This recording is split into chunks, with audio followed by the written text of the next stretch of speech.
महाराज के अमृत वचन सर्व पवित्र धर्मों के पवित्र शास्त्रों के आधार पर। परमेश्वर ने कहा, कबीर साहब ने कहा, स्वामी जी यदि प्रारब्ध का कष्ट भोगना ही पड़ गया तो भक्ति की क्या आवश्यकता है फिर? अगर किसी के संस्कार में दुख है और दुख है भोगना ही पड़ेगा, फिर भक्ति ने शर्म में मारेंगे। क्या आवश्यकता है इस भक्ति की? कौन करेगा भक्ति? क्या आवश्यकता परमात्मा की?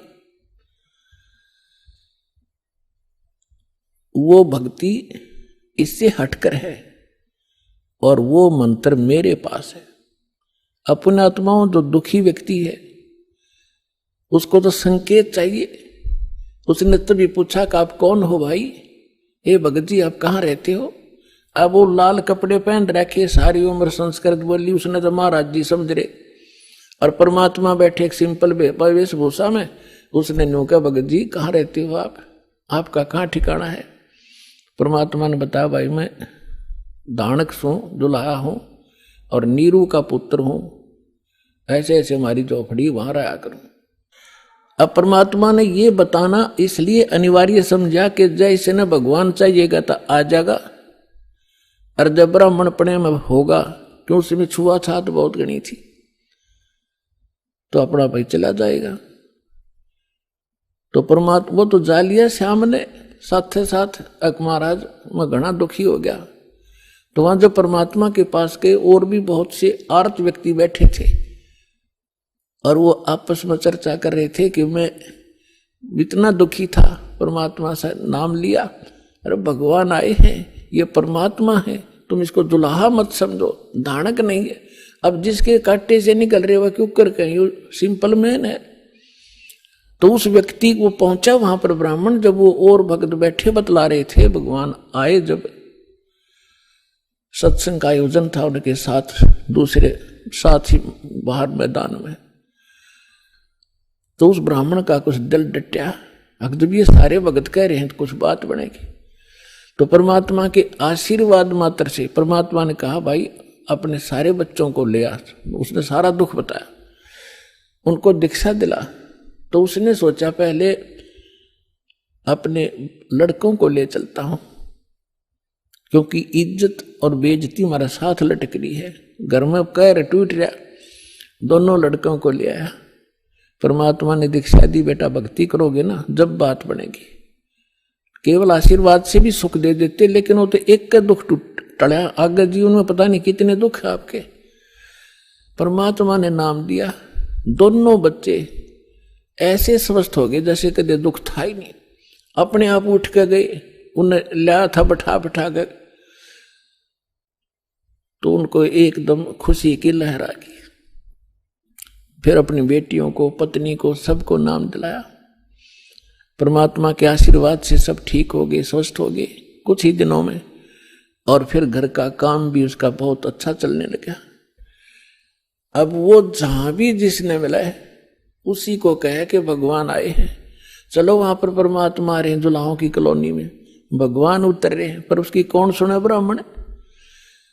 तो पुण्यात्माओं, एक समय एक सर्वानंद नाम के ब्राह्मण थे और उसने चारों वेदों, 18 पुराणों, गीता, इन सभी को कंठस्थ याद कर रखा था। और उसने अपने वक्त के सभी ब्राह्मणों को, सभी विद्वानों को शास्त्रार्थ में पराजित कर दिया। तो उसके मन में एक धारणा आई कि मैं अपना नाम सर्वानंद की जगह सर्वाजीत रखवाऊंगा, अपनी मां से कहता हूं। उसने सभी को हरा दिया। उधर से वो ये विचार कर रहा था।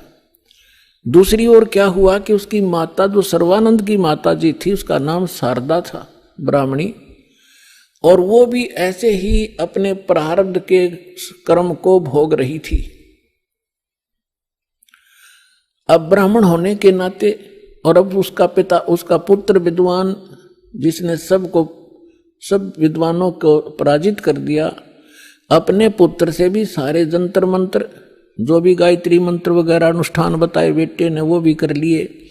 और भी जिसने भी जहां कोई महापुरुष संत तपस्वी बताया वहां भी चली गई, लेकिन उसको कोई राहत नहीं मिली। बहुत बुरी बेचैनी रहे, ना भूख लगे, चारपाई पकड़ रखी, अस्थि पिंजर शेष दिखाई दे। उधरती एक परमात्मा की शिष्या, एक बहन ब्राह्मणी, एक बहन चली गई, ब्राह्मणी नहीं वैसे एक बहन चली गई किसी कामवश, अन्य जाति की, श्रवण जाति की। तो उसने पूछा कि शारदा कुशल है? उसने चारपाई पे पड़ी पड़ी ने देखा और कहा, बहन कहाँ कुशल हूं, अंतिम सांस गिन रही हूं, बहुत परेशान हूं, काफी वर्षों से असाध्य रोग से पीड़ित हूं। वो परमात्मा की शिष्या लड़की कहने लगी कि बहन कहीं दिखाया नहीं आपने? कि सभी डॉक्टर दिखा लिए, वैद्यों से चेक करा लिया, और कोई साधु संत आसपास नहीं छोड़ा, सभी ने कह दिया कि तेरे प्रारब्ध का कष्ट है, तेने भोगना ही पड़ेगा। तो उस बहन ने कहा कि यदि आप बुरा ना मानो तो मैं बताऊं, एक महापुरुष आ रहे हैं। वो कहने लगी, बोलो कौन है? कि मेरे गुरुजी से दीक्षा ले लो, मैं भी पहले बहुत परेशान थी, आपसे भी बुरी हालत थी मेरी नहीं, मेरे बच्चों की भी स्थिति थी, मेरे पति को भी तकलीफ थी, प्रेतबाधा थी, और मुझे असाध्य रोग था। उस गुरुजी से दीक्षा लेते ही और हम कति स्वस्थ हो गए। 2 वर्ष हो गए हम अपना जीवन जी रहे हैं, अपनी नींद सोते हैं, अपनी नींद उठते हैं। तो बैठ गई शारदा कि भाई आज कुछ आशा की चिंगारी नजर आ रही है। तो उसने पूछा, कौन है आपके गुरुजी, मुझे बताओ। तो उस बहन ने बताया कि कबीर नाम है उनका, और जुल्हा कॉलोनी में रहते हैं। कहने लगी, वे मैं तो जुल्हा धानक है, वो कहाँ जुल्हा है, धानक है, उल्टी है, लेट गई नो की नो चारपाई पे, नहीं हम ब्राह्मण है, और वो एक धानक, इज्जत का नाश हो जा, मैं नाम नहीं लूं। तो उस बहन ने बहुत कहा कि देखो हमने ज्ञान सुना उस परमेश्वर का, आज आप ब्राह्मणी हो और मृत्यु के बाद आप अन्य जाति में भी तो जन्म ले सकते हो, आप पशु योनि में भी तो जाओगे, तब कहां जाएगी या जाति तेरी। तो कहने लगी, बहन तू जा, बस फालतू बात ना करे, इससे अच्छा तो मौत आ जा, वो अच्छा है। तो पुण्यात्माओं परमात्मा कहते हैं, राज तजना सहज है, सहज तरिया का ने, और मान बढ़ाई ईर्षा ये दुर्लभ तजनाई। वह चली गई। कुछ दिनों के बाद वो ब्राह्मण जो परमात्मा की शरण में आके स्वस्थ हुआ था। पुण्यात्माओं आप तो बालक हो, दास उस भगवान से परिचित है।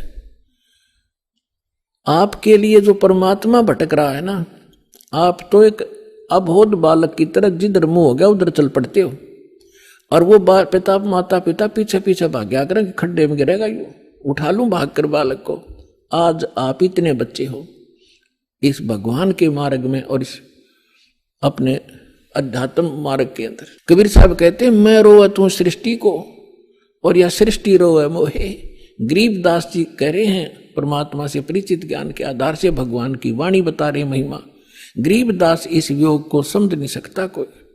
सो चल छिदर मैं करूं अपने जन के काज।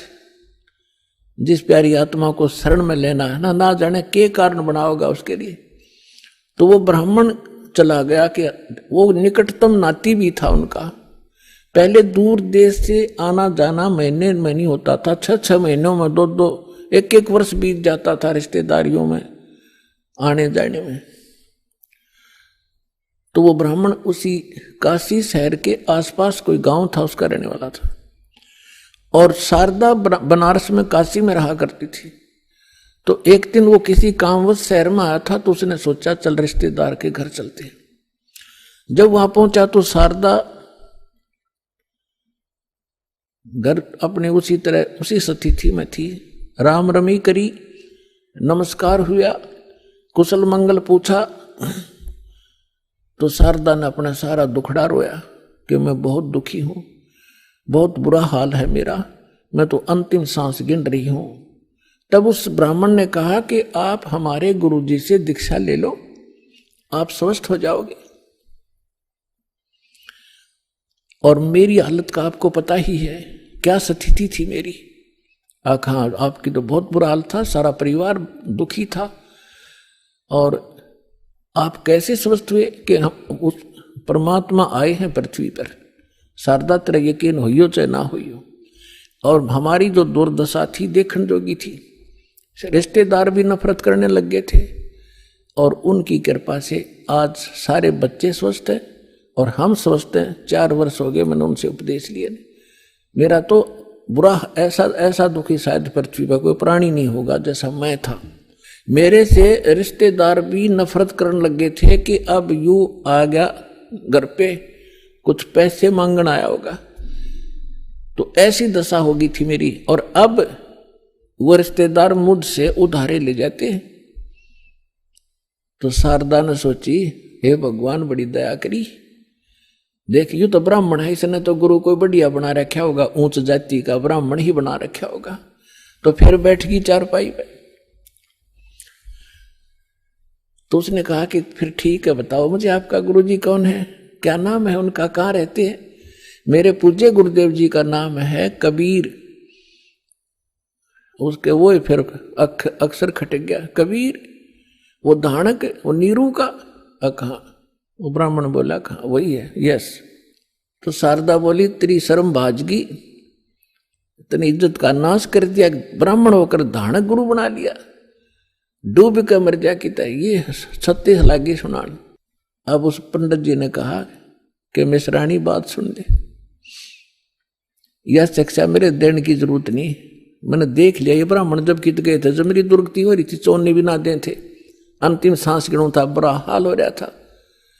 और ठीक है, तेरा ना समझ में आती तो गुरु जी के बारे में फालतू मत बोलिए, उठ कर चल पड़े। अब ये बात उसका घर कर गई कि सचमुच ये तो घना बुरा हाल था इनका, शारदा के, और इनका जीवन इतना सुखी हो गया। अब वो सोचन पर विवश हुई, तो वो काफी देर सोचती रही कि ये क्या बनी। अरे काल ने तो ऐसे बना रखे हैं किले जाति के, ऊंच नीच के। काल ने तो इतना जबरदस्त जाल फैला रखा पुण्यात्मा, परमात्मा बिना यो टूटे नहीं। अब आप देख रहे हो परमात्मा ने सबसे पहले यह बीमारी काटी कि अब आप देख रहे हो कोई छुआछूत नहीं, ऐसी दया करी। ना तो एक बाड़िया और थी, अपने ही समाज में थी, हिंदुआएं में थी, और तो देखी जाओ बाद की देखो दूसरे मजहबों थे, तो यह समाप्त करी। और उस समय ये एक जबरदस्त किला बना रखा था जाति का। अब क्या हुआ, परमात्मा कच्चा काम नहीं छोड़ते। जो जन मेरी शरण है ताका हूं मैं दास, और गेल गेल लग गया फिर जब तक धरती आकाश। अब क्या किया मालिक ने, जिस मोहल्ले में वो शारदा रहा करती थी उसी में परमात्मा का एक भक्त रहता था, थोड़ी सी दूरी पे। और उसने प्रार्थना की, प्रभु हमारे दास के घर सत्संग कर दो, वहां आस पास के भक्तों को भी पता चलेगा और आपका ज्ञान सुनेंगे, हो सकता है किसी की और भाग जाग जा। परमात्मा ने ठीक कहा कि ठीक है बेटा, रात्रि में सत्संग करेंगे, दिन में अपना काम करो पेट के लिए, रात तो अपनी है, आ जाया करो, चलूंगा मैं तुम्हारे वहां। तो उस बहन ने जो सत्संग करवा रही थी भगवान का, आसपास के सभी जगह निमंत्रण भेजा कि आज हमारे गुरुजी आवेंगे और नाम ले लियो, सत्संग सुनियो पहले। आपने आज तक ऐसा ज्ञान नहीं सुना होगा, आप देखियो हमारे गुरुजी का सत्संग सुनना। तो ऐसे आपस में आ ही जाते हैं, बुलावा देने से मोहल्ले के लोग, बहन बेटियां इकट्ठी हो जाती हैं। तो उसने शारदा को भी आमंत्रित कर दिया मोहल्ले में होने के नाते। तो शारदा ने पूछा, आपके गुरुजी कौन हैं? कि मेरे गुरुजी हैं कबीर साहब, भगवान कबीर। कौन से कबीर? वो धाणक। वो शारदा ने कहा कि हाँ वो धाणक। आप कुछ भी कहो, वो परमात्मा है। अब शारदा ने के स्कीम बनाई कि भी ऐसे जाऊंगी तो बात बिगड़ेगी, लोग हंसी करेंगे। एक ब्राह्मणी होकर दानक से दीक्षा लेने चल पड़ी और उधर से दुख का पहाड़ टूट रहा। तो उसने अपने ही मन में एक ऐसा विचार किया कि मैं जाऊंगी जरूर, सुना है कि आशीर्वाद लेने मात्र से सुख भी हो जाता है। यदि मैं सुखी होगी, मेरा यू दुख दूर हो गया उनके आशीर्वाद से, मैं वहीं चरण पकड़ लूंगी, फिर कति नहीं लोक लाज करूं। अब परमात्मा कहते करे करावे साइया, मन में लहर उठा, दादू सदर जीव के वो आप बगल हो जाए। तो पहले रात्रि का समय था, पहले एक जोत जलाया करते देसी घी की, वही तो हवन का काम कराया करती, और वही रोशनी का वहां चानना उसी से बनाया करते थे। एक जोत जला रखी देसी घी की, उससे आंगन में थोड़ा सा टमटमाती सी रोशनी थी। अब सभी बहन भाई आ रहे थे, एक साइड बहन बैठ रही थी, एक साइड भक्त बैठ रहे थे, बीच में रास्ता था, सामने भगवान बैठे थे आसन पर। अब शारदा आई, मुंह पर घूंघट काट के, उसने ये सोचा था कि ऐसा घूंघट काट के औरतों में जाकर बैठ जाऊंगी प्रणाम कर, जैसे वो क्रिया करेंगे और मुझे कोई पहचानेगा नहीं। अब जो ही सभी बहन आ रही थी, भगवान के चरण ले रही थी और बैठती जा रही थी। अब वो आगी शारदा भी मुंह ढके आवे थी, परमात्मा के चरण छुए, मालिक ने सिर पर हाथ रखा और कहा, सर्वानंद की माँ ब्राह्मणी पंडितानी, आज दानक के पास कैसे आना हो गया तेरा?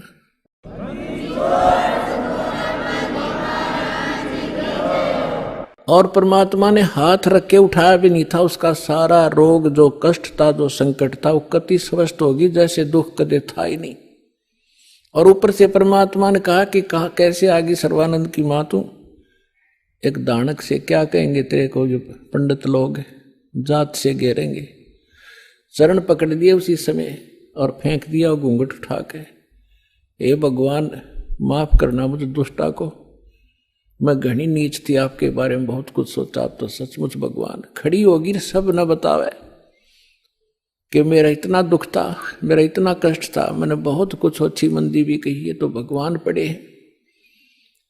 फिर बैठ गई, सत्संग सुना, परमात्मा ने सृष्टि रचना सुनाई। तीन देव की जो करते भक्ति, उनकी कदे ना होवे मुक्ति। गुण तीनों की भक्ति में ये भूल पड़ो संसारे, कह कबीर निज नाम बिना कैसे उतरो पारे। अब शारदा को जितना ज्ञान था, राम और कृष्ण, विष्णु और शंकर का, ब्रह्मा जी को तो हम भक्ति करते ही नहीं थे, श्री विष्णु जी और भगवान शंकर की तो हम खूब भक्ति कराया करते। अब सारी सृष्टि रचना सुनाई और ऐसा दुख टल गया उस समय, तो सारी स्वीकार करे थी ना, तो अग्रम मग्रम भी करे, वो थोड़े बहुत हुआ, तो वो भी मालिक ने पहले उसका समाधान कर दिया और सारी सुने थी, सारी हृदय में समावे थी। लगातार उसने आसपास जहां भी सत्संग परमात्मा का होता था वह सारे जान लागी और उसको काफी ज्ञान हो गया। एक दिन क्या हुआ, उसका लड़का जो सर्वानंद था, उसने अपनी मां से कहा कि मां, मैंने इस आसपास के सभी विद्वानों को शास्त्रार्थ में पराजित कर दिया है, अब मैं चाहता हूं कि मेरा नाम सर्वानंद से बदलकर आप सर्वाजीत रख दो। तो मां ने कहा कि बेटा, नाम अच्छी बात है, तेने विद्वानों को जीत लिया, बड़ी अच्छी बात है, लेकिन सर्वानंद भी तो अच्छा नाम है, इसमें क्या दिक्कत है? तो उसने कहा, माता जी ऐसा है ना, अब सबको अपने आप पता लग जाएगा कि इसने सबको पराजित कर दिया, सब पर विजय प्राप्त कर लिया, इसलिए मैं अपना नाम सर्वजीत रखवाना चाहता हूं। उसकी मां बोली, बेटा ठीक है, नाम तेरा बदल दूंगी, लेकिन एक विद्वान और है, उसने पराजित और कर दे। तो वो कहने लगा, बताओ बताओ कौन है? कि मेरे गुरुजी हैं और कबीर नाम है उनका, और जुलाहे की कॉलोनी में रहते हैं। कहने लगे, वो अच्छा, फिर अकमाता आपने बड़ा विद्वान खोजा, उसको संस्कृत भी ना आती, वो क्या जाने सदग्रंथों के बारे में। उसकी माँ बोली, बेटा देख ले, यदि मेरे से इतना नाम बदलवाना है तो उस विद्वान को इतना पराजित करना पड़ेगा। ऐसे नहीं मानूंगी। उससे लिखवा के लाना और उनका अंगूठा लुआ के लाना, एक दो गवाह भी हो साथ में। अब सर्वानंद तो चल पड़ा, मां का आदेश पाते ही चलता हूं। अब जून का महीना, उत्तर प्रदेश, खड़ी धूप पड़े। उधर से परमात्मा कबीर जी की एक मुंह बोली बेटी थी कमाली, वो एक मृतक जीवित की थी किसी शर्त पे, किसी कारण से, किसी सर्कमस्टांस के से। और वो लड़की फिर अपने पिता को छोड़कर परमेश्वर के साथ, अपने वास्तविक पिता के साथ रहा करती थी, युवा हो गई थी। तो वो लड़की दोपहर के समय कुएं पर जल लेने गई हुई थी मटका भरण खातिर।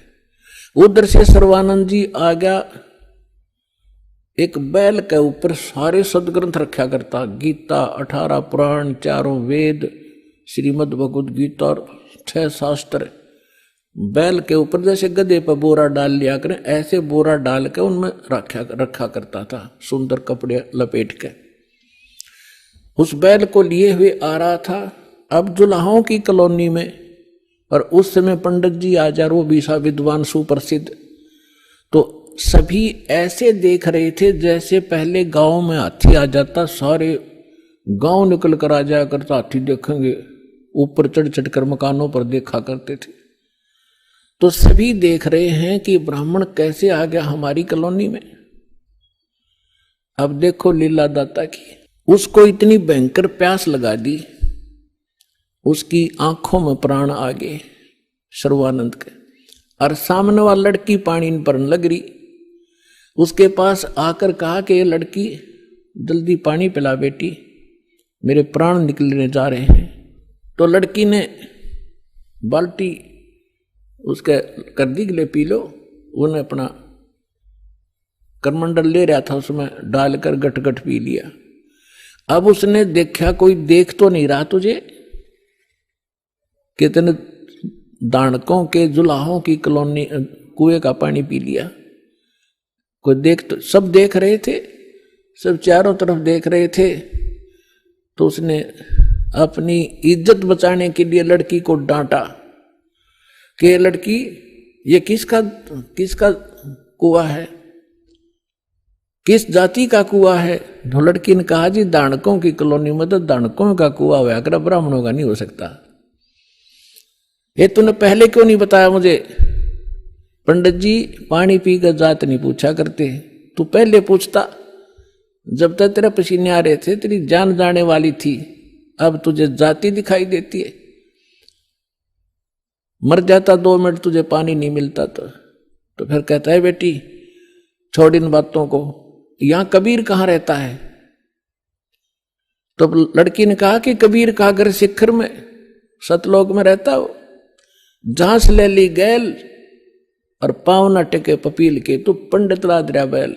लड़की ने कहा कि तुझे कबीर चाहिए, वो कबीर सतलोक में रहता है, गगन में, और जहां तक चिट्टी का पैर नहीं टिक सकता, तू इन पोथियों से जाएगा वहां कबीर से मिलने। तो कहने लगा ए लड़की गणी ना बोला है, यूं बता यहां कहां रहता है इस कॉलोनी में वो? लड़की बोली आ जाओ मेरे पीछे पीछे, मैं उन्हीं की बेटी हूं। अब लड़की मटका उठा के चल पड़ी, सर्वानंद बैल आके पीछे पीछे। लड़की थोड़ी आगे चली गई और जाकर कहा पिताजी एक ब्राह्मण आवा है सारे पोथे लिए, आपको पूछ रहा है, आपके साथ अवश्य कोई वाद विवाद करेगा। परमात्मा ने कहा बेटा कोई बात नहीं, ज्ञान की चर्चा तो होनी चाहिए, अच्छी बात है, उसको बुला लो अंदर। वह लड़की बाहर आई और कहा सर्व आओ जी आ जाओ, पिताजी अंदर हैं आ जाओ। तो सर्वानंद बाहर खड़ा हो गया और कहा ले लड़की ये मेरा लोटा ले जा, पानी का भरवा दिया कि एक पानी का मेरा लोटा भर दे। बाहर खड़ा खड़ा लड़की ने पानी का लोटा भर दिया और कहा इस लोटे को जाके कबीर को दे दे और इसका क्या उत्तर दे फिर मुझे बताना बाहर आकर के। अब लड़की उस लेकर उस लोटे को भरे हुए को और धीरे धीरे परमात्मा के पास गई और कहा पिताजी एक वो ब्राह्मण युग ने ऐसे ऐसे कहा है कि ये लोटा दिया है, कहा कि इसका उत्तर दें वो मुझे बताना इस जल को। और इतना भर दिया कि वो पानी लबालब भरा हुआ था उस लोटे के ऊपर तक, उसमें जरा सा भी पानी डाल दे तो बाहर जावे, इतना फुल भर के दे दी। परमात्मा बोला ठीक से बेटी। परमेश्वर ने एक बड़ी सुई थी, वह सुई उठा के लोहे की और उस लोटे में डाल दी, कुछ पानी बाहर निकल गया और कहा जा सर्वानंद को दे दे बेटा। वह लड़की वापस आई धीरे धीरे। अकलो पंडित जी, सर्वानंद ने पूछा क्या उत्तर दिया तेरे पिता ने? कि बोले कुछ नहीं, इसमें एक सुई डाल दी और आप पूछ लो इन्होंने क्या क्या मतलब है इसका। तो अंदर आया सर्वानंद। सर्वानंद ने पूछा कि कबीर आपने मेरे प्रश्न का क्या उत्तर दिया? परमेश्वर ने पूछा आपका प्रश्न क्या था? मेरा प्रश्न ये था, ये संकेत था इस पानी के लोटे को फुल भर के आपके पास इसलिए भेजा था कि मैं ज्ञान से परिपूर्ण हूं और मैंने सभी आसपास के विद्वानों को पराजित कर दिया है। मैंने अपनी मां से सर्वाजीत नाम रखवाना है और उसने ये शर्त रखी है कि मैं आपसे शास्त्रार्थ करूं और आपको विजय पाऊं आपसे, तब वो मेरा नाम रखेगी। मैंने आपको ये संकेत दिया है कि मैं ज्ञान से ऐसे फुल हूं जैसे लोटा फुल था। यदि मुझे कोई ज्ञान शिक्षा देगा तो मेरे अंदर समाएगा नहीं, वो इस लोटे में अगर कोई और जल डालेगा वो बाहर ही जाएगा, इसमें जगह नहीं। अब आप बताओ आपका क्या उत्तर था? परमात्मा बोले मैंने इसमें एक लोहे की सुई डाली है। मेरा ये संकेत है कि मेरा ऐसा ज्ञान है, ऐसा भारी ज्ञान है, ऐसा गुरु ज्ञान है कि जैसे मेरी सुई तेरी लोटे की तली में जाकर टिकगी और तेरा पानी बाहर निकल गया, ये मेरा ज्ञान ऐसा तेरे थोथे ज्ञान में बाहर फेंक देगा, ठाके तेरे हृदय में समा जाएगा।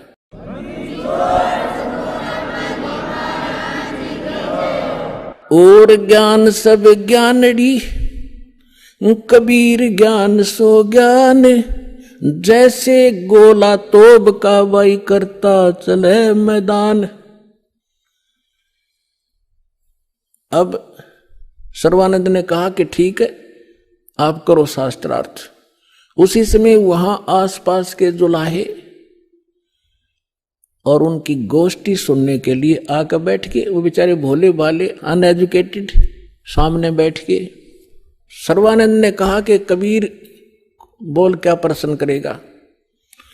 परमेश्वर ने कहा कि कौन ब्रह्मा का पिता है, कौन विष्णु की मां, शंकर का दादा कौन है, पंडित जी दियो बता।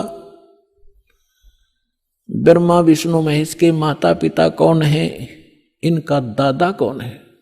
अब सर्वानंद की बुद्धि तो वहीं टिकी हुई थी, ये सर्वेश्वर है महेश्वर है, इनके कोई माता पिता नहीं है। आप ऐसे ही कह रहे हो, इनके कोई माता पिता नहीं। अब परमेश्वर ने कहा कि आप देवी भागवत 3रा स्कंद निकालो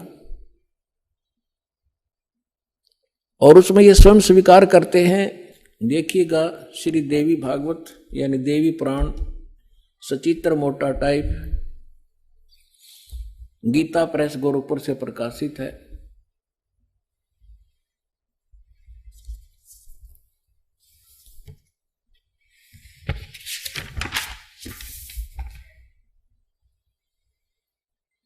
संपादक है हनुमान प्रसाद पोदार, चिमनलाल गोस्वामी।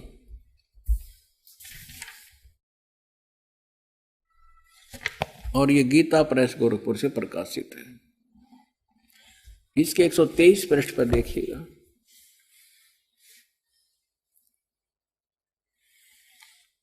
तीसरा स्कंद। विष्णु भगवान विष्णु जी अपनी माता दुर्गा की स्तुति करते हुए कहते हैं, तुम शुद्ध स्वरूपा हो, ये सारा संसार तुम इसे उद्भासित हो रहा है। मैं ब्रह्मा और शंकर हम सभी तुम्हारी कृपा से विद्यमान हैं। हमारा तो आविर्भाव माने जन्म और तिरोभाव माने मृत्यु हुआ करता है। हमारा तो जन्म मृत्यु होता है। केवल तुम ही नित हो, जगत जननी हो, प्रकृति और सनातनी देवी हो। भगवान शंकर बोले, देवी यदि माँ भाग विष्णु तुम्ही से प्रकट हुए हैं तो उनके बाद उत्पन्न होने वाले ब्रह्मा भी तुम्हारे ही बालक हुए। फिर मैं तमोगुण लीला करने वाला शंकर क्या तुम्हारी संतान नहीं हुआ? अर्थात मुझे भी उत्पन्न करने वाली तुम ही हो। शिवे संपूर्ण संसार की सृष्टि करने में तुम बड़ी चतुर हो।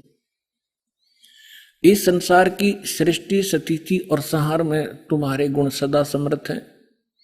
उन्हीं तीनों गुणों से उत्पन्न हम ब्रह्मा, विष्णु एवं शंकर नियमानुसार कार्य में तत्पर रहते हैं। अब पंडित जी तो साथ ले रहा था, सारे पोथे निकाल कर देख लिया, पढ़ भी लिया। उसको मालूम था कि सामने जो श्रोता है ये सब अशिक्षित, और कह दिया कि झूठ बोलता है, इसमें कुछ नहीं है। परमेश्वर ने कहा कि रुद्र संहिता के अंदर देखिएगा, ब्रह्मा, विष्णु और शिव जी की उत्पत्ति दिखाते हैं आपको, आप देखिएगा। तो उसने देखा जो मालिक ने बताया। अब आप देखिए पुण्यात्माओं, तो अभी तक ये सारा वर्बली बकवाद चल रही थी। अब दास ने जब इस मिशन को स्टार्ट किया तो आम भक्त हमारे भक्तों से कहता था, वो कैसा टीचर है, पुस्तक पढ़ पढ़ के सुनाता है, अपना अनुभव बताना चाहिए। अरे वेदों से, गीता से, इन सदग्रंथों से अलग जो अनुभव अपना बताता है वो शास्त्र विरुद्ध है, वो बिल्कुल यूजलेस है। ये हमारा सिलेबस है। हम सिलेबस तो बाद में देखा दास को, न तो उस मूल ज्ञान से जो परमात्मा का ज्ञान था उसके आधार से भक्ति शुरू की थी। इन सदग्रंथों को बाद में देखा है, ये यूं का यूं मिला। तो आपको दृढ़ करने के लिए और आपको सच्चाई से परिचित कराने के लिए ये सदग्रंथ दिखा रहा हूं। मुझे नहीं जरूरत थी इनकी। जैसे एक अंधा था, अंधेरे में लालटेन लिए जा रहा था, आगे से बच्चे आ रहे थे उछल कूद करते हुए। उसने कहा, बच्चों देखना, देखना बच्चों, मैं अंधा हूं, बेटा ध्यान से चलना, मैं अंधा हूं, देखना, मुझसे ना टकराना। अब बच्चों ने आकर देखा कि आदमी अंधा बतावे और लालटेन हाथ में ले रहा, टॉर्च या लालटेन लैंप। उन्होंने चारों तरफ से घेर के कहा, बाबा सचमुच आप अंधे हो? कहा बेटा अंधा हूं मैं। फिर लालटेन किस लिए ले रखी है? कि तुम आंखों वालों के लिए, कहीं मेरे से टकरा कर वो डेग दे ना तोड़ दो। आपके लिए है, ताकि इस रोशनी में तुम्हें पता लग जाए कोई बूढ़ा व्यक्ति आ रहा है, साइड से निकल जाओ, मुझसे टकराओ नहीं, मैं अपने इसलिए आपके लिए लिए हुए हूं। तो दास तो इस ज्ञान को पहले सुना रहा था। सन 1994 से लेकर सन 2000 तक वर्बली जो मालिक ने ज्ञान दिया था यही सुना रहा था। ये ब्रह्मा विष्णु महेश नासवान है, इनकी जन्म मृत्यु होती है। ये इष्ट रूप में पूज्य नहीं है, लेकिन अनादरणीय नहीं है। लेकिन दास के सामने यह समस्या थी कि इस बात को, दास की वर्बली इस कहानी को कोई नहीं सुनेगा हिंदू, और विरोध खूब होगा। तो अर्ज करी थी दाता ने कि आपका ज्ञान सत्य है दाता, कभी गलत नहीं हो सकता। यदि इन सदग्रंथों में मिल जावे, वेद, गीता और पुराणों में, तो आपके बच्चे आपको पहचानने में देर नहीं लाओगे।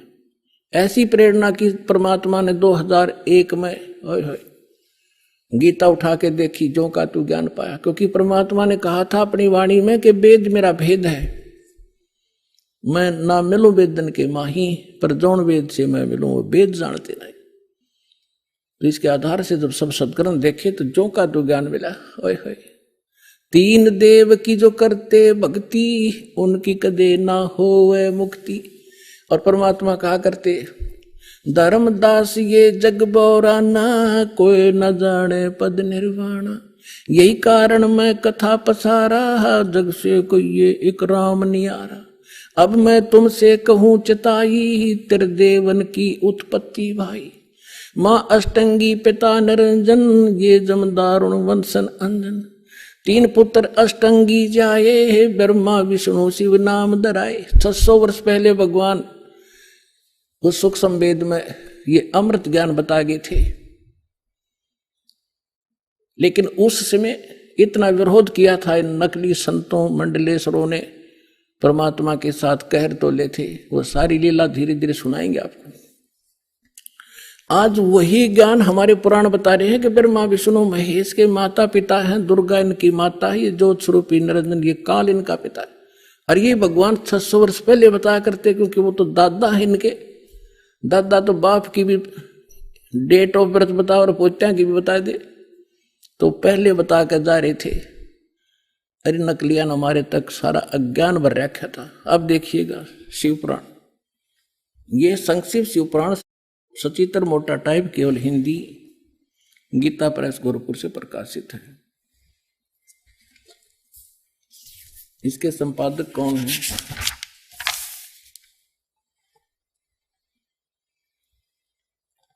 हनुमान प्रसाद पोदार, और ये गीता प्रेस गोरखपुर से प्रकाशित है।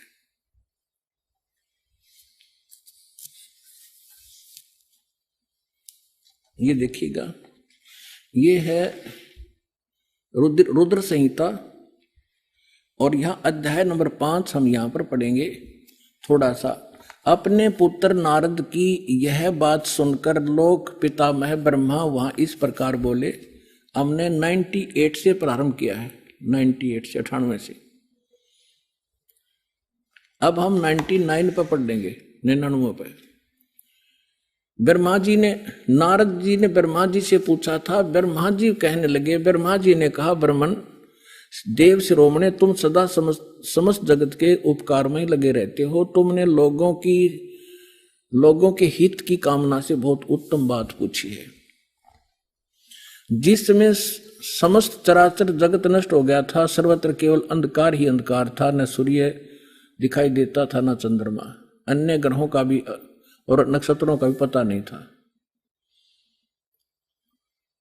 उस समय तत् सत ब्रह्म, इस श्रुति में जो सत सुना जाता है एकमात्र वही शेष था। अब हम 100 पृष्ठ पर आगे अपने काम की बात पढ़ेंगे। शिव महापुराण रुद्र संहिता हम पढ़ रहे हैं। जिस परब्रह्म के विषय में ज्ञान और अज्ञान से पूर्ण, यानी कुछ साची कुछ झूठी उक्तियों द्वारा इस प्रकार विकल्प किए जाते हैं, उसने कुछ काल के बाद सृष्टि का समय आने पर द्वितीय की इच्छा प्रकट की। उसके भीतर एक से अनेक होने का संकल्प उदित हुआ। तब उस निराकार परमात्मा ने अपनी लीला शक्ति से अपने लिए मूर्ति यानी आकार की कल्पना की। वो के बना? मूर्ति रहित परम ब्रह्म, जो मूर्ति रहित परम ब्रह्म है उसकी मूर्ति ये भगवान सदाशिव हैं। अर्वाचीन और प्राचीन विद्वान इन्हीं को ईश्वर कहते हैं। अपने आत्माओं, ये कौन है? सदाशिव ये काल है, और ये इसने प्रतिज्ञा कर रखी है कि मैं कभी किसी के सामने अपने काल रूप में, ओरिजिनल रूप में नहीं आऊंगा। जो श्री कृष्ण के अंदर से निकलकर इसने अर्जुन को दिखाया था भयंकर रूप, वो है इसका असली रूप। तो ये क्या करता है? अपने पुत्र किसी को ब्रह्मा के रूप में दर्शन देता है, किसी को शिव के रूप में, किसी को विष्णु के रूप में। तो यहां ये काल के विषय में ब्रह्मा जानकार नहीं है। ये कौन है? कहते वो निराकार था, फिर साकार बन गया सदाशिव। अब देखो सदाशिव कौन है? भगवान सदाशिव है वो मूर्ति। अर्वाचीन और प्राचीन विद्वान उन्हीं को ईश्वर कहते हैं। उस समय एकाकी रहकर स्वेच्छानुसार विहार करने वाले उस सदाशिव ने अपने विग्रह माने शरीर से स्वयं ही एक स्वरूप भूता शक्ति यानी दुर्गा की सृष्टि की, एक स्त्री की सृष्टि की, जो उनके अपने श्रेयांग से कभी अलग होने वाली नहीं थी। उस पराशक्ति को प्रधान प्रकृति गुणवती माया बुद्धि तत्वों की जननी तथा विकार रहित बताया गया है। वह शक्ति अंबिका कही गई है। अब ये क्या कह रहा है ब्रह्मा जी? पुण्यात्माओं, अब देखो कमाल की बात है। देवी पुराण के अंदर 3रे स्कंद में ब्रह्मा जी अपने पुत्र नारद को बताता है कि बेटा, मैं जब उत्पन्न हुआ मैं कमल के फूल पर बैठा था और युवा मेरा शरीर था। मुझे नहीं मालूम मैं किसने उत्पन्न कर दिया, मेरा उत्पत्ति करता कौन है, मैं कुछ नहीं जानता। अब यू बताओ है उस अपने बाप की उत्पत्ति वो क्यों कर बना? तो ये आप पे कह रहा है कुछ सच्ची कुछ झूठी। तो ये इसने परमात्मा जब प्रथम बार आए थे वो इस ब्रह्मा से मिले, विष्णु जी से मिले, शिव जी से मिले थे, उनको सृष्टि रचना सारी कथा सुनाई थी। इन्होंने एक बार तो स्वीकार किया था, फिर काल प्रेरणा से माल्य के ज्ञान को रिजेक्ट कर दिया था। अब वो सुना हुआ ज्ञान यहाँ कुछ अटकलबाजी कर रहा है। ये परमात्मा ने तो ये बता रखा है कि इस काल ने दुर्गा को खा लिया था, बुरी नीयत वो उसके पेट में चली गई थी, फिर वो परमेश्वर ने आकर निकाली थी, तब ये दोनों पति पत्नी रूप में रहने लगे थे। अब ब्रह्मा जी इसको दूसरे ढंग से कह रहा है कि उस सदा शिव ने इसने सिर पैर का पता नहीं कि उसने अपने शरीर से एक स्त्री उत्पन्न की जो कभी उसके अंग से अलग होने वाली नहीं थी। अब ये देखिएगा, उस समय एकाकी रहकर स्वेच्छानुसार विहार करने वाले सदाशिव ने अपने विग्रह से स्वयं ही एक स्वरूप भूता शक्ति की सृष्टि की जो उनके अपने श्रेयंग से कभी अलग होने वाली नहीं थी। वो कौन है? उस पराशक्ति को प्रधान भी कहते हैं। ये प्रधान शब्द राखियो याद, प्रकृति भी याद रखना। ये प्रधान और प्रकृति शब्द आपके श्रीमद् भगवत गीता के अंदर दास सिद्ध करेगा कि दुर्गा और काल के संयोग से ब्रह्मा विष्णु महेश की उत्पत्ति हुई। वहां ये प्रधान और प्रकृति शब्द है। तो ये समझना कौन है ये प्रधान। ये कह रहे हैं उसी को प्रधान, प्रकृति गुणवती माया बुद्धि दोनों तत्वों की जननी तथा विकार रहित बताएगा। वह शक्ति अंबिका कही गई है। उसी को प्रकृति सर्वेश्वरी और त्रिदेव जननी, ओह, ब्रह्मा विष्णु महेश की माता, उनको उत्पन्न करने वाली, नित्य और मूल कारण भी कहते हैं। सदाशिव द्वारा प्रकट की गई यानी उसके शरीर से निकली हुई उस शक्ति के 8 भुजाएं हैं, अष्टंगी।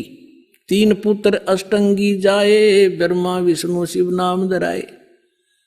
600 वर्ष पहले मालिक बता गए थे। आज हमारे ये पवित्र सदग्रंथ उसको सेकंड कर रहे हैं, समर्थन कर रहे हैं भगवान की वाणी का। और जिनको संस्कृत भी नहीं आवती ब्राह्मण कहा करते, और गुरु जी हमारे क्या जाने दानक जुला, वो समृद्ध थे, सब वो प्रत्येक चींटी तक की भाषा जानते, सब पशु पक्षियों की भाषा जानते हैं। और इन्होंने उसको रिजेक्ट करके डाल रखा था लाल को। अब संभालो पुण्यात्माओं, आपका कल्याण हो जाएगा। उसको सदाशिव द्वारा प्रकट की उसकी शक्ति के 8 भुजाएं हैं। नाना प्रकार के आभूषण उसके श्री अंगों की शोभा बढ़ाते हैं। वह देवी नाना प्रकार की गतियों से संपन्न है और अनेक प्रकार के अस्त्र शस्त्र धारण करती है। एकाकिनी होकर वह माया संयोग वसात अनेक हो जाती है। वे जो सदाशिव हैं उन्हें परम पुरुष, ईश्वर, शिव, शंभु और महेश्वर कहते हैं। यहां देखिएगा, अब 101 पृष्ठ पर आ गए हम। रुद्र संहिता। वे अपने सारे अंगों में भस्म रमाए रहते हैं उन काल रूपी ब्रह्म ने। इसको काल कहो, ब्रह्म कहो, सदाशिव कहो। उन काल रूपी ब्रह्म ने एक ही समय शक्ति के नाथ नहीं, शक्ति के साथ शिवलोक नामक क्षेत्र का निर्माण किया था। उस उत्तम क्षेत्र को काशी कहते हैं।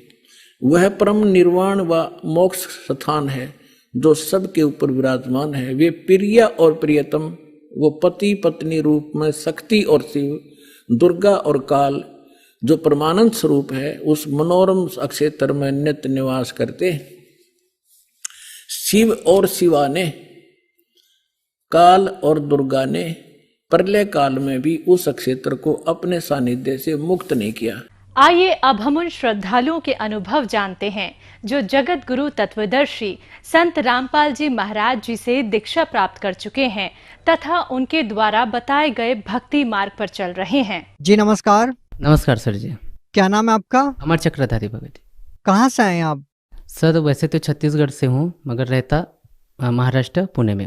संत रामपाल जी महाराज से नाम दीक्षा लेने से पहले आप क्या भक्ति साधना करते थे? सर संत रामपाल जी महाराज की भक्ति करने से पहला मैं संतोषी माता का व्रत रखता था और ऐसे जो पारंपरिक हमारे छत्तीसगढ़ में जो पूजाएं होती थी, अपना गणेश पूजा और नवरात्रि, ये सभी अपने पूजा करते थे। सर जो हिंदू धर्म में पारंपरिक पूजाएं होती है वो सभी प्रकार की पूजाएं आप कर रहे थे, तो फिर आपको संत रामपाल जी महाराज से नाम दीक्षा लेने की क्या जरूरत आन पड़ी? सर ये सब पूजा करते हुए भी अपने को ये खाली कुछ भी लाभ नहीं होता था भगत। इतने सारे अपन पूजा करते थे मगर अपने हाथों में कुछ भी नहीं आता था। बहुत सारी पूजा करने के बाद ऐसा दिखता था नहीं था कि अपने को कुछ लाभ हुआ हो अपनी ज़िंदगी। इसलिए थोड़ा सा कि पिताजी ने हमको ये बोला कि भाई ऐसा ऐसा भक्ति है तो आप करके देखो। तो हम वो बार बार इग्नोर करते थे कि हाँ इस बाबा बाबा के चक्कर में पड़ेंगे और ये अपना ठीक है, इतना अपना अच्छा चल रहा है। तो पिताजी फिर भी बार बार हमको प्रेशर करते थे, नहीं भाई कर लो कर लो। तो मैंने ऐसे एक बार चैलेंज कर दिया था, नहीं तुम्हारा गुरुजी चलो, मुझे तो टाइम नहीं मिलता, 7 बजे से सुबह काम पे लगने के बाद 7 बजे तक काम करता हूँ, और तुम्हारा गुरुजी क्या मुझे खाने पीने को थोड़ी ना देगा। टीवी लेने के लिए बोलते हैं, टीवी लेने के लिए क्या तुम्हारा गुरुजी पैसा देगा क्या? तो पिताजी ने भी ऐसा ही बोल दिया कि हाँ क्यों नहीं देगा, अपना गुरुजी सबको देता तो तुमको भी देगा। ठीक है मैं तुम्हारे गुरुजी को देखता हूँ और मैं बोलता हूँ, फिर मैं लेता हूँ यानी कि टीवी, आपका गुरुजी पैसा दिया। तो बाद में क्या हुआ भगत जी, मैंने टीवी ली। भगत जी फर्स्ट टाइम ही मेरे को, जब भी मैंने मेरे पिताजी के बोलने से मैंने वो सब किया, बाद में मुझे 3 लाख रुपए का 3 महीने में ऐसा लाभ हुआ। तब उस समय मैं जुड़ा नहीं था। बाद में मेरे दिल में ऐसे जगह बन गई, यार इतना ये कैसा क्या हो गया। तो बाद में पिताजी ने मैं बोला देखो कितना तुमको अच्छा लाभ हो गया, अभी तुम क्या करो, नाम दीक्षा लो और वो भक्ति करो। तो मैं उनको झूठ मूठ का ऐसा ही बोल दिया ठीक है अपन करेंगे। बाद में मेरी शादी तय हो गई। शादी में कैसे भगत जी, छत्तीसगढ़ में मेरा शादी होना था, तो मेरे शादी में 4 बकरे कटना था। 4 बकरे कटना था, तो उसके जितने भी ब्लड है ना, उसमें मुझे चल के हमारा जो कुल देवता है, मेरे पिताजी को तो अलग कर दिए थे समाज से, मगर जो हमारे कुल देवता है उसमें मुझे पाँव में चल के वो निशान करके मुझे कुल देवता के पास में जाना था। तो मैं मेरे चाचा लोग को बोला कि मुझे ये नहीं होने वाला है, आप लोग कुछ दूसरा रास्ता निकालो। तो सब लोग गांव वाले बोलने वाले, घर वाले बोलने नहीं ये तूने नहीं किया तो तू मर जाएगा। तो मैं बोला नहीं मुझे मालूम नहीं, मैं मर जाऊंगा जिंदा हो जाऊंगा, ये मुझे मालूम नहीं, मुझे ये अच्छा नहीं लग रहा, मुझे नहीं करना है। सब लोग ने बोला कि पहले इसका पापा पागल है इस लाइन में जुड़ने के बाद में, अभी बेटा भी कैसा रूखा बात करता है, अभी इसके घर में कुछ तो बड़ा कलेश होने वाला है। मैंने उनको बोला जो होगा देखा जाएगा, आप लोग शादी की तैयारी करो। बाद में शादी तैयारी करने के बाद में भगत जी मैं गांव गया, मेरी शादी हो गई। शादी होने के बाद में मैं अपना फिर महाराष्ट्र आ गया। महाराष्ट्र आने के बाद में मेरे पिताजी फिर फ़ोन करने लगे कि बेटा क्या हुआ है, क्या कुछ तैयारी जाते हैं। तो पिताजी का ज़्यादा ऐसा प्रेशर होने का, तो मैं बोला चलो यार इनका भी कुछ रह जाएगा मान सम्मान, चलो एक बार घूम के आते हैं। तो घूम के आने के बाद भगत जी उधर गए। बरवाला जाने के बाद में वहाँ का माहौल बहुत अच्छा लगा, मगर अपन ऐसे फॉर्मेलिटी गए थे, पिताजी हमको प्रेशर करता था और मेरी भक्तमती को भी बोला था हम नहीं उधर जुड़ने वाले, अपन खाली घूम के आ जाएंगे, इनका भी मन शांत हो जाएगा, अपन को बार बार बोलेंगे नहीं। उधर जाने के बाद भगत जी अच्छा सा लगा, मगर मन भी नहीं हुआ कि जुड़ जाते हैं। बाद में वहाँ का कुछ नियम था कि भाई संत रामपाल जी महाराज से आशीर्वाद लेने से पहला आपको नाम दीक्षा लेनी होती है। मैं बोला यार इतना दूर आए हैं यार, आशीर्वाद ले लेते, चलो झूठ मूठ का ना अपन नाम दीक्षा ही ले लेते, परमात्मा चलो आशीर्वाद है कुछ तो अपना अच्छा कुछ हो जाए बोल के अपन जुड़ गए। चलो जुड़ जाते, देखेंगे आगे कुछ होगा देखी जाएगी। तो मैंने नाम दीक्षा ले ली। नाम दीक्षा लेने के बाद में फिर लाइन में लगा, माइयों की तरफ से परमात्मा आशीर्वाद देते आए, फिर हमारी तरफ से फिर परमात्मा आशीर्वाद देते गए। मुझे आशीर्वाद देने के बाद में भगत फिर माइयों की तरफ में गई आशीर्वाद देने के लिए। फिर भगत लोग पंडा हटा दिए, फिर दूसरा लाइन लगा, उस लाइन में फिर मैं ज़बरदस्ती घुस के फिर एक बार परमात्मा का आशीर्वाद लिया। बाद में मुझे अच्छा सा सुकून अच्छा लगा, ऐसा लगा कि जैसे कि मुझे कुछ बोझ सर से हट गए। ये दुनिया का झंझट ही ऐसा है कि उधर कहाँ मर रहे थे, इधर ही चलो ठीक ठाक है, कुछ लफड़ा नहीं है, यहाँ सब अच्छे विचार वाले लोग रहते हैं। बाद में मैं मेरी भगतमती के पास गया कि यार चलो भाई तुम भी जुड़ जाओ, अच्छा मुझे लग रहा। फिर वो मेरे से झगड़ा करने लगी कि मैं इसी कारण तुम्हारे साथ नहीं आ रही थी, तुम मुझे मालूम था तुम जुड़ने वाले हो, मुझे झूठ मूठ का लेके आ गए। तो सर जब आपने संत रामपाल जी महाराज से नाम दीक्षा ली, संत रामपाल जी महाराज से नाम दीक्षा लेने के बाद क्या कोई लाभ भी मिला आपको? हाँ लाभ तो बहुत सारा मिला सर जी। जब हम लोग महाराष्ट्र आए, मेरी भगतमती प्रेग्नेंट थी। मेरा ये लड़का होने के बाद में भगत जी उनका एक स्तन से दूध आना बंद हो गया।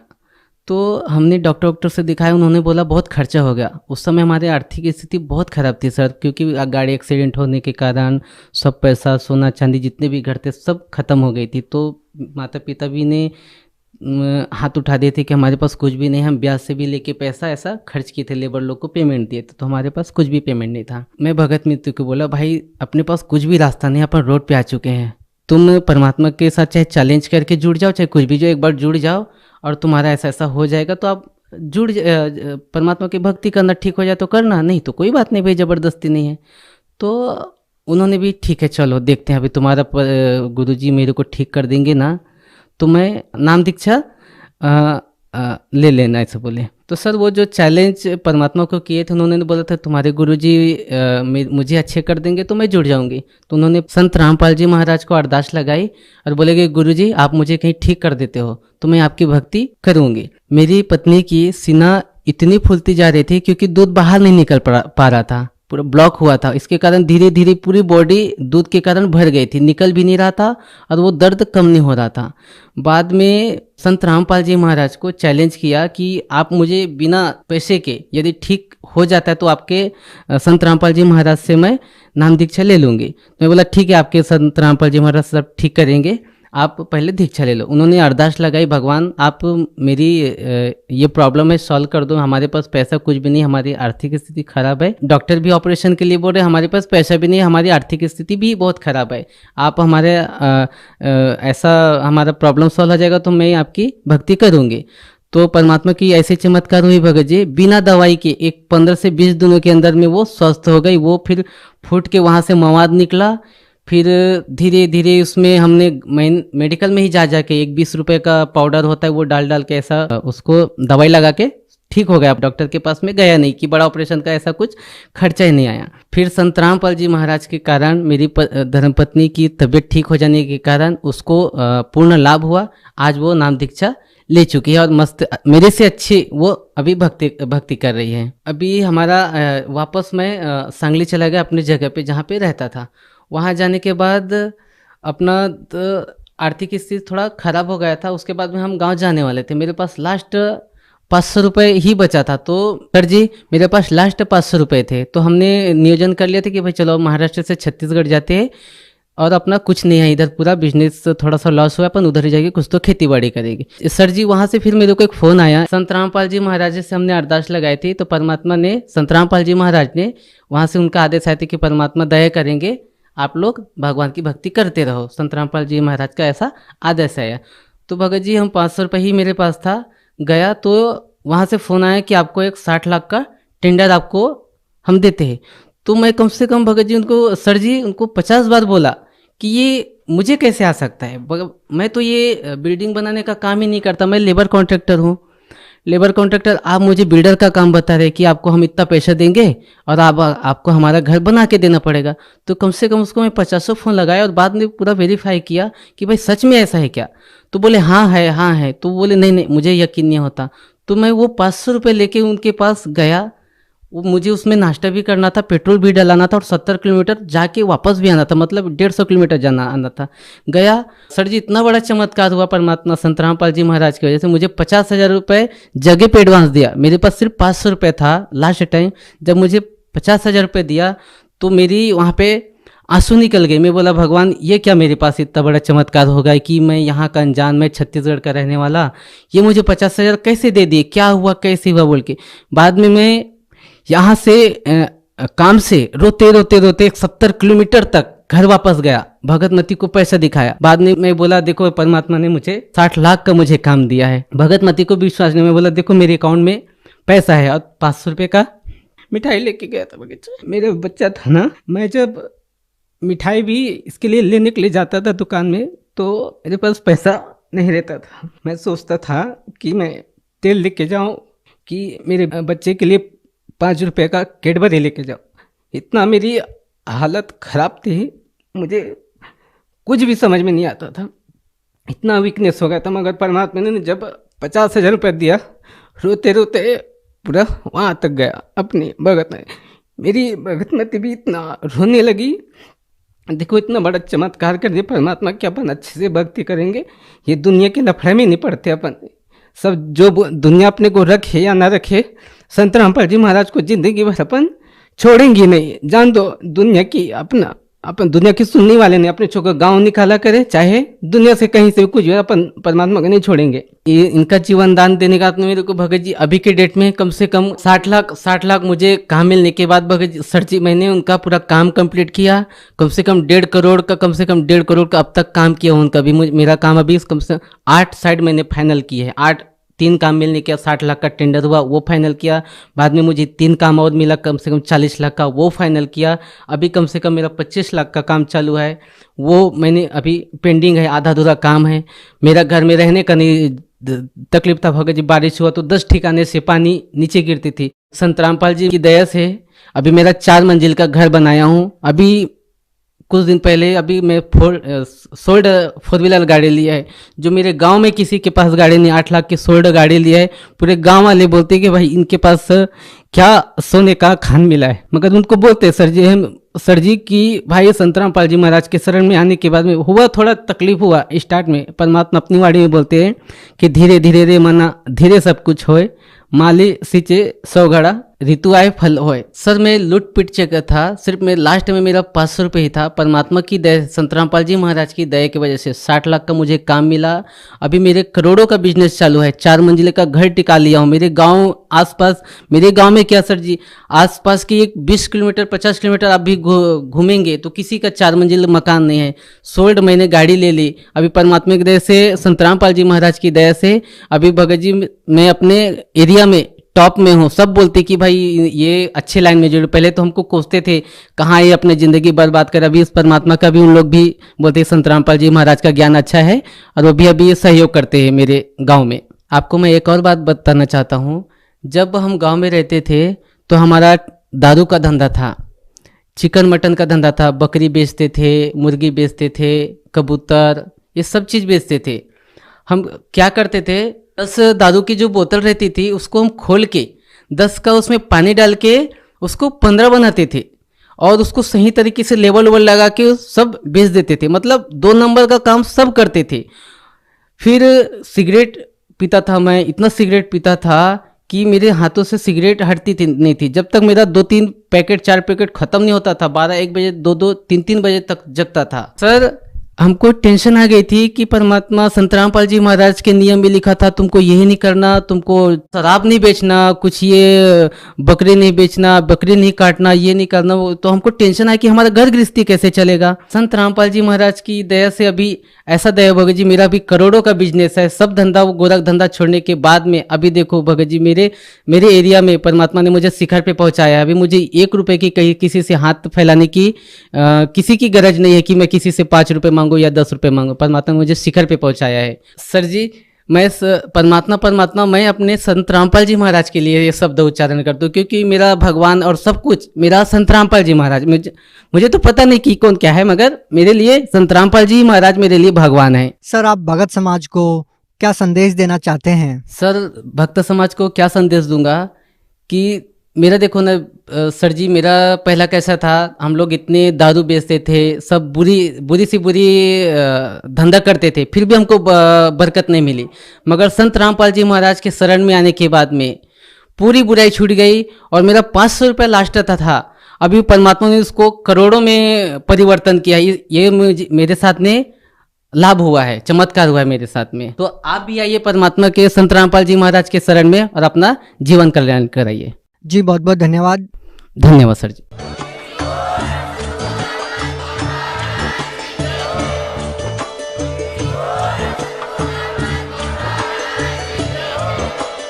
आप सुन रहे थे जगत गुरु तत्वदर्शी संत रामपाल जी महाराज जी के मंगल प्रवचन। अधिक जानकारी के लिए विजिट कीजिए हमारी वेबसाइट www.jagatgururampalji.org। संत रामपाल जी महाराज जी के शुभ आशीर्वाद से पूरे विश्व भर में 500 से भी ज्यादा नाम दीक्षा केंद्र हैं, जिन पर संत रामपाल जी महाराज जी द्वारा ऑनलाइन निशुल्क नाम दीक्षा दी जा रही है। अपने नजदीकी नाम दीक्षा केंद्र का पता करने के लिए संपर्क करें 8222880541।